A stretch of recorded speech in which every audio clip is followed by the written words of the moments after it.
The narrative opens in the quiet Pennsylvania suburbs, where the silence of the morning is broken by a frantic search.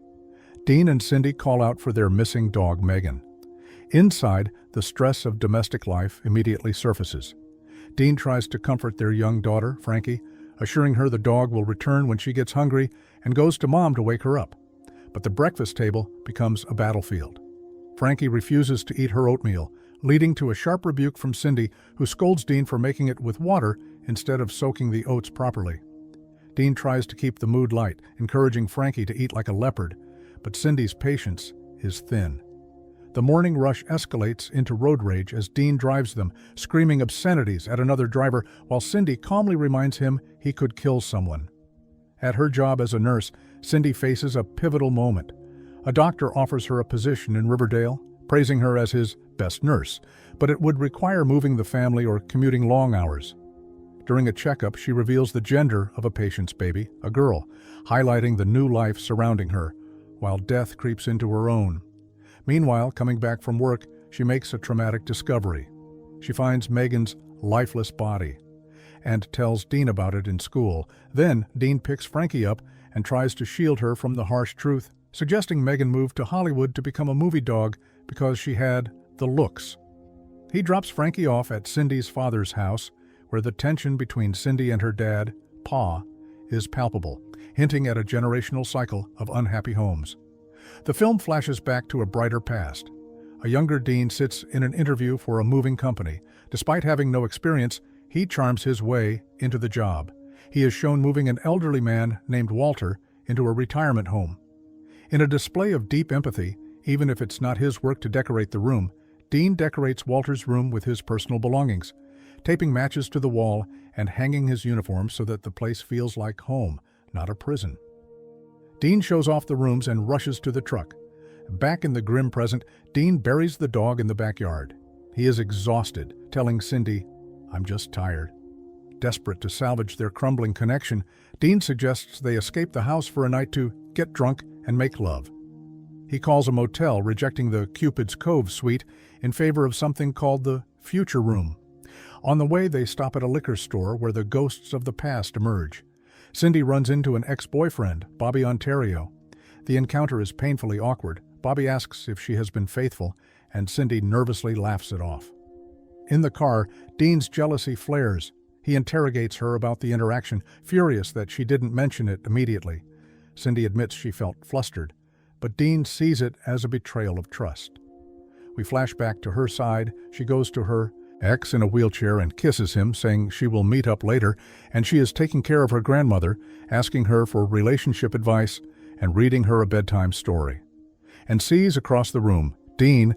He rushes to the door, admits he didn't steal that money, and asks her for her name. She refuses to tell him. He hands her a business card with his number written on it, telling her that if she calls it, the service will tell him, and she forces the door to close. In the present, the couple arrives at the Future Room. It is a metallic, windowless chamber that looks more like a sci-fi prison than a romantic getaway.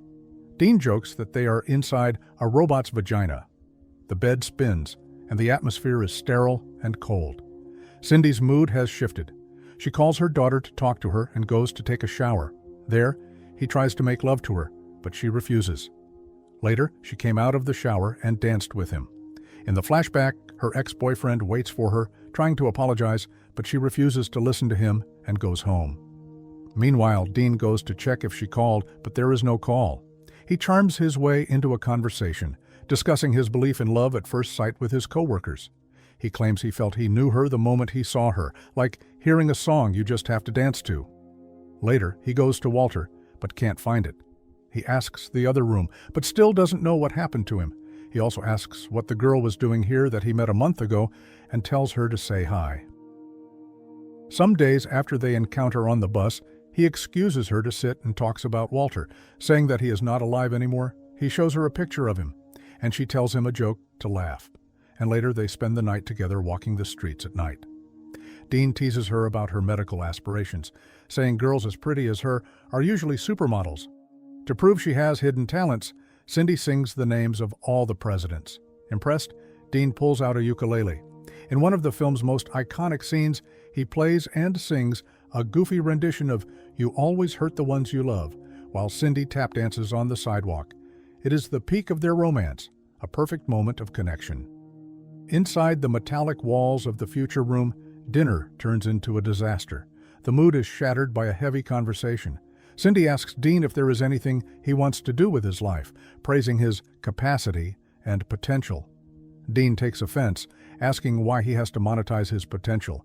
He argues that he didn't want to be someone's husband or dad initially, but now that he is, it's all he wants.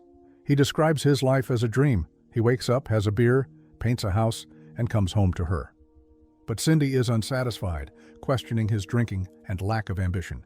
Cindy accuses him of twisting his words, and the conversation devolves into a drunken wrestling match that feels more aggressive than playful. The night spirals downward. Dean, heavily intoxicated, tries to initiate.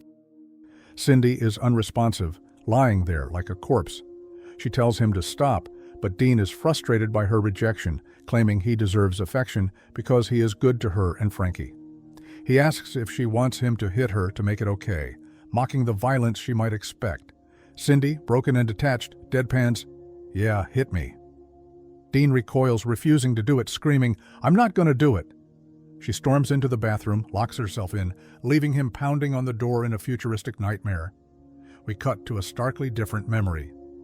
Young Dean and Cindy are in the back of a taxi, consumed by passion. They are kissing so intensely that the driver pulls over and kicks them out, shouting, "Do not touch the young lady in my taxi. There is no sex in my taxi." They stumble into bed, having a fun time, and soon she finds out that she is pregnant. While trying to call for him, her ex grabs the paper, and now she has to meet him in person.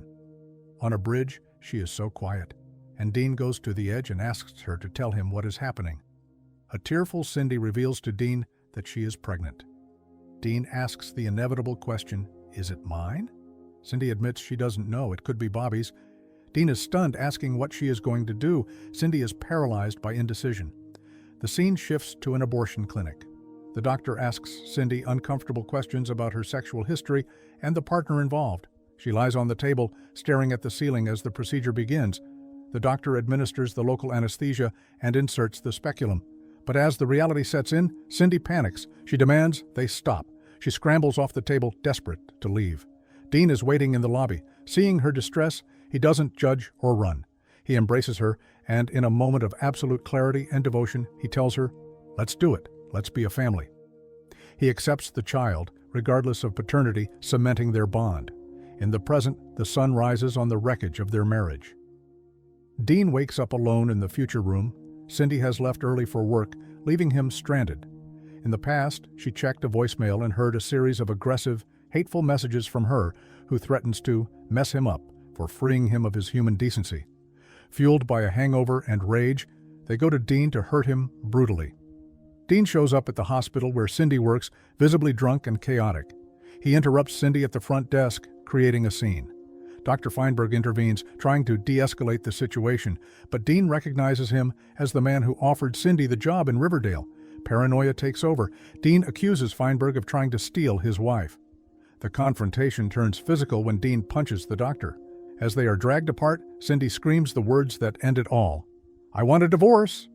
Furious, he throws his ring, but soon steps out of the car to search for it. The film takes us back to one final, tender memory, the moment Dean met Cindy's parents.